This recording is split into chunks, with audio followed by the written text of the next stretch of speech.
1,00,000 మంది శివభక్తులతో కలిసి మహారుద్రాక్ష పూజలో పాల్గొనండి. వెంటనే కాల్ చేసి మీ పేరును నమోదు చేసుకోండి. నమస్తే రమగారు. నమస్తే జయ. రమగారు, మాయాస్వం మంత్రహారం చివరి భాగంలో ఉన్నాం అనుకుంటాను. చిన్న భాగమే ఇది, చివరికి వచ్చేసి ఇక్కడ యోగులని ఋషులని వాళ్ళని రక్షించి సిద్ధపురుషులను రక్షించి బజరంగుడితో కలిసి విజయధరుడు మాయా అశ్వాన్ని ఎక్కి శివపర్వత శ్రేణుల్లో ఉన్న భువనేశ్వరి మాత ఆలయానికి వెళ్ళాలని చెప్పాడు గుర్రానికి. అది ఎగురుకుంటూ తీసుకెళ్ళిపోయింది. ఇక్కడి నుంచి ఆకాశ మార్గంలో ఎగురుతూ కింద కనపడుతున్న వింతలు విడ్డూరాలు విశేషాలు తమ దాటి వచ్చిన 3 గంధర్వ కన్యల్ని కలుసుకున్న అడవుల్ని అన్నిటినీ దాటుకుంటూ అక్కడికి వెళ్ళారు. ఆయన చెప్పినటువంటి మహీపతి రాజ్యం అది కూడా కనపడింది. నందముని చెప్పాడు మహీపతి రాజ్యం, దాన్ని ఆనుకునే శివపర్వత రాజ్యం కూడా కనపడుతోంది. ఈ రాజ్యము అవి దాటి వెళ్ళాక శివ పర్వతాలైతే ఏవో కనపడుతున్నాయి, కానీ ఆలయం ఎక్కడుందో తెలియలే. సరే, గుర్రం బాగా అటు ఇటు తిరిగి మొత్తానికి ఆ ఆలయం వైపుకి తీసుకెళ్తే ఆలయం దూరంగా కనపడుతోంది. ఆలయానికి వెళ్ళే దారిలో అంత మామూలు దారి కనపడుతోంది. ఈ దేవతలు దేవగణాలు కొన్ని కాపలా ఉంటాయట అమ్మవారి ఆలయానికి, ఆ భువనేశ్వరి దేవి ఆలయానికి. మొత్తం జలమయం చేసేసారు వాళ్ళు. అంతా నీళ్ళే, మధ్యలో గుడి, చుట్టూతా నీళ్లు. ఆ నీళ్లు దాటుకుని ఎలా వెళ్తారు? సరే, నీళ్ళలోకి దిగుదామనుకున్నారు. నీళ్ళలోకి దిగితే ఎలా ఉంటుందో. అయితే ఏంటంటే ఈ గుర్రము నీటిలో కూడా ప్రయాణించగలిగే గుర్రం. ముందు భయపడ్డాడు విజయధరుడు, మర్చిపోయాడు. అది ఆకాశ గమనమే కాదు, ఆకాశంలో ఉన్నప్పుడు విమానంలాగా, నీళ్లలో ఉన్నప్పుడు జలాంతర్గామిలాగా ప్రయాణం చేయగలదు అది ఆ గుర్రం. ఆ నీళ్ళలో అందుకే మాయా అశ్వం అయింది.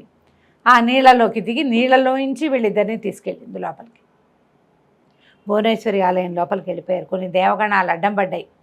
ఆ అడ్డం పడ్డ వాళ్ళందరితోటి మంత్రఖడ్గం ఉందిగా, ఇతని దగ్గర 3 గంధర్వ కాంతలు ఇచ్చింది, దాంతో యుద్ధం చేస్తారు. పైగా ఈ గుర్రం మీద ఉండి యుద్ధం చేసిన వాడికి ఎదురే లేదు. అతనికి ఒక్కొక్క శక్తి తెలుస్తుంది, దానికి ఏమేమి ఉన్నాయి అని. అది ఆకాశంలో పరిగెడుతుంది, ఆకాశంలో ఎగురుతుంది, నీళ్ళల్లోకి ఈత్తుంది.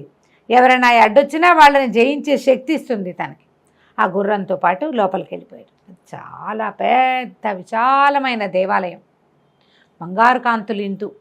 లోపలికి వెళ్తే అమ్మవారి విగ్రహం ఎంత పెద్ద విగ్రహమో, అసలు ఇట్లా ప్రతిమా స్వరూపం, అత్యద్భుతంగా ఎవరినో కూర్చోబెట్టి వాళ్ళని చేసినట్టుగా ఉంది. శిల్పంలాగా అనిపించట్లా, ఒరిజినల్గా ఉంది. కానీ అవి వస్తువులన్నీ కూడా ఆమె ఒంటి మీద చెక్కడంగా ఉన్నాయి, కానీ ఆ మంత్రహారం ఏదైతే ఉందో అది కనిపించాల. మంత్రమణిహారం అన్నిటితో పాటే అది ఉంది. అక్కడ ఎలా తీసుకోవాలి? అది ఊడి రావాలి. శిలలో ఇంచి ఉన్న శిల మీద ఉన్న వస్తువులు ఎలా ఊడొస్తాయి? ఇక పరిపరి విధాల నమస్కారం చేసుకున్నారు. ఏం చేసినా తెలియలే. అక్కడి నుంచి ఏం చేశాడు ఈయన, బాగా ప్రార్థించాడు ఇతను విజయధరుడు. అమ్మ అమ్మలుగానే ఏమన్నాడు, బోళ్ళని పద్యాలు పాడాడు, పాటలు పాడాడు, శ్లోకాలు చదివాడు, తనకు వచ్చినవన్నీ వల్లించాడు.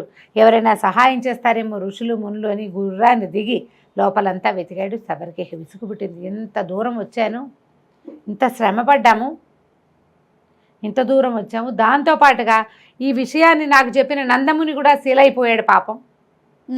అవును, కూతురుతో పాటు తండ్రి శీలైపోయాడు. వాళ్ళకు కూడా నిష్కృతి లేకుండా పోతుందని భువనేశ్వరి మాతని పదే పదే ప్రార్థించి, అమ్మ కేవలం నేను ప్రేమించిన ప్రేయసిని, ఒట్టిగా ఒక చిన్న ఫోటో చూసి ప్రేమించాను, చిత్రం చూసి ప్రేమించాను, ఆమె యొక్క దుస్థితిని తప్పించాలనుకున్నా, ఆ తండ్రి దుస్థితి కూడా తప్పిస్తానని మాటిచ్చి వచ్చాను. క్షత్రియుడిని, నా మాట దక్కేలాగా లేదు. ఒట్టి చేతులతో ఇంటికి ఏమని పోను? సరే, నా శిరస్సు నువ్వు తీసుకోమని చేతిలో ఉన్న మంత్రఖడ్గంతో మెడ నరికేసుకున్నాడు. ఎప్పుడైతే ఇతను మెడ నరుకుని నెత్తురు జిమ్మిందో ఆ బజరంగుడు కేవు మన మిత్రమా అని కేకలు పెడుతూ స్పృహ తప్పి పడిపోయాడు.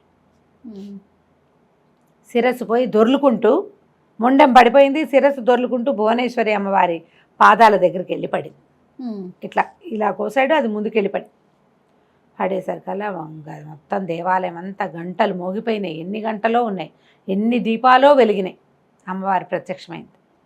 బజరంగుడికి కనపడలే. అప్పుడు ఆమె శిల్పంలో ప్రత్యక్షం అంటే స్వరూపంతో రాలా. ఏ శిల్ప స్వరూపంలో అమ్మవారు దేవతా విగ్రహ స్వరూపంలో ఉందా అంతా ఏమో విగ్రహంలో కలిసినట్టే ఉంది. ఈ ఒక్క మణిహారం మాత్రం విడిగా కనపడడం మొదలుపెట్టింది. తీసుకోవడానికి వీలుగా. మిగిలినవన్నీ చెక్కారు అన్నీ. ఆ విశ్వకర్మ ఎవరో చెక్కాడు కదా, చెక్కాడు కానీ ఈ పైనున్న ఆ హారం మాత్రం ఆమె వేసింది, అది కలిసిపోయి ఉంటుంది అందులో. ఆ హారం మాత్రం దగదగలాడుతూ కనపడడం మొదలుపెట్టింది.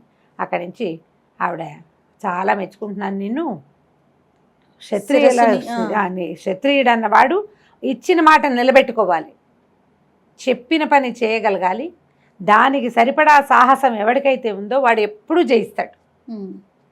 సాహసి అయినటువంటి క్షత్రియుడు ఎప్పుడూ జయిస్తాడని అమ్మవారి ఆశీర్వాదంతో ఇస్తాను. శిరస్సు మళ్ళీ బంతిలాగా వెనక్కి దొర్లుకుంటూ వెళ్ళి అతని శిరస్సు కతుక్కు తల అదికేసుకుంది మెడకి. లేచి నిలబడ్డాడు, చూస్తున్నాడు విగ్రహంలో ఆ నగ కనపడుతోంది.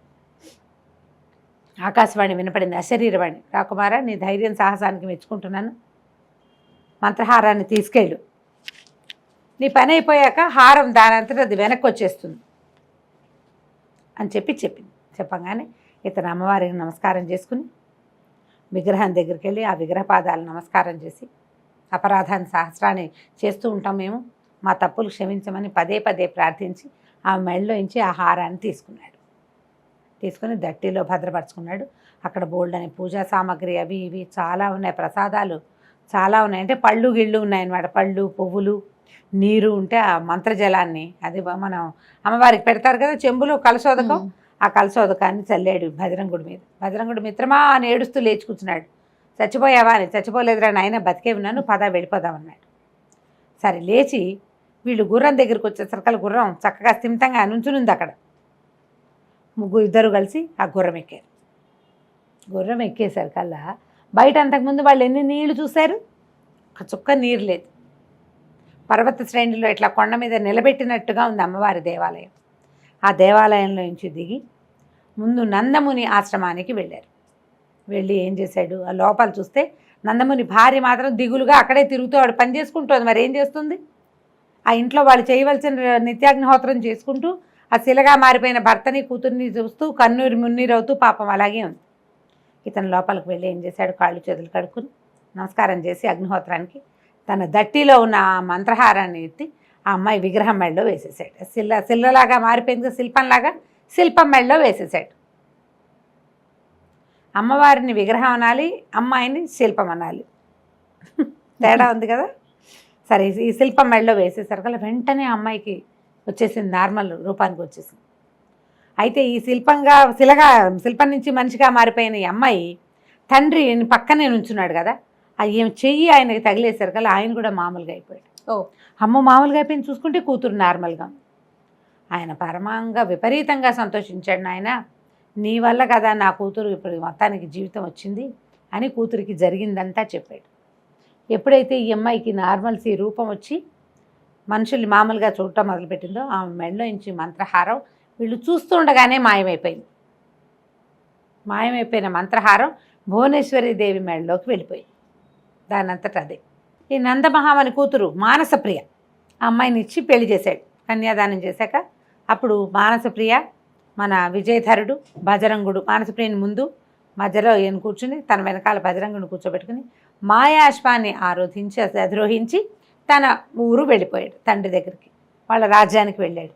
ఈ ఆకాశంలో నుంచి వస్తున్న అశ్వాన్ని చూసి కేరింతలు కొట్టారు జనమంతా, ఏమిటో జరుగుతోంది, ఎవరో వస్తున్నారని. దగ్గరకు వచ్చేసరికి రాకుమారుడిని గుర్తుపట్టారు. తండ్రి ఎంతో సంతోషంగా ఇట్లా తను అనుకున్న పనిని సాధించాడు కొడుకని అప్పటిదాకా యువరాజుగా ఉన్న విజయధరుడికి పట్టాభిషేకం చేశాడు. మళ్ళీ ఊరెళ్ళాక మళ్ళీ విశేషంగా వివాహం చేసి రాజ్యంలో ఉన్న వాళ్ళందరికీ కన్నుల పండుగ ఎంతో సంతోషంగా రాజ్యాన్ని చేసుకున్నారు. ఆ మాయా అశ్వం వీళ్ళ దగ్గరే ఉండిపోయింది. అది అతను ఎప్పుడూ వాడేవాడు కాదు. ఏదైనా విపత్కర పరిస్థితి వచ్చినప్పుడే దాన్ని వాడుకోవాలని దాన్ని శిల్పంగా మార్చి తమ పూజా మందిరం పక్కనే ఆ శిల్పాన్ని ఉంచుకునేవాడు అన్నమాట. ఆ శిల్పం వీళ్ళ దగ్గరే ఉండిపోయింది. ఎప్పుడైనా ఎవరికైనా అవసరం వచ్చినప్పుడు చూడొచ్చు అనుకున్నారు. దాన్ని నిత్యం తుడుస్తూ చక్కగా శ్రద్ధగా జాగ్రత్తగా అట్టు పెట్టుకునేవారు. ఎప్పుడైనా యుద్ధాలప్పుడు మాత్రమే ఆ అశ్వాన్ని వాడేవాళ్ళు, మాత్రమే వాడేవారు, అవసరమైనప్పుడు వాడుకున్నారు. దీంతో మాయాశ్వం మంత్రహారం కథ సమాప్తం అయిపోయింది. చాలా బాగుంది రమ్మగారు. కానీ ప్రతి ఎపిసోడు భలే ఇంట్రెస్టింగ్గా ఉంది, చాలా చాలా బాగుంది. నమస్తే రమ్మగారు. నమస్తే.